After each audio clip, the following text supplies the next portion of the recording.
Since the migrant crisis and the deportation of thousands of Haitians, the man now in charge of Haiti gives an exclusive interview to CNN. We saw some of the mistreatment that these Haitians suffering, and it struck us a lot. What we are saying is that as long as there are countries that are better off than others, there will always be an appeal to those wealthier places. But despite the migrant crisis, Prime Minister Ariel Henry says that Haitian cooperation with the United States is good and that he means it to remain so. Henry took office just 2 weeks after the assassination of President Jovenel Moïse. Elections had been due in September. They've now been pushed back. The train has derailed for some time in Haiti. We have no more elected officials, only 10 senators who cannot pass a law because there aren't enough of them.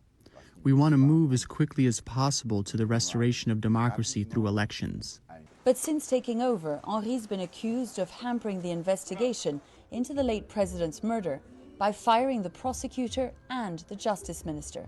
How can people have faith in the investigation when the executive is meddling in the judiciary? The prosecutor was dismissed for breaking the law. The Minister of Justice was dismissed for breaking the law as well. It is important for us that President Jovenel Moïse has justice. It is fundamental for us, and we are going to do everything so that justice is done. The prosecutor had wanted to see charges brought against Henry over alleged phone calls that were made in the hours after the assassination with one of the main suspects, Joseph Badio, who is still on the run.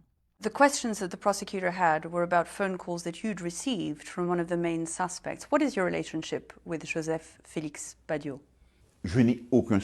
I have no recollection of this telephone call or if it took place.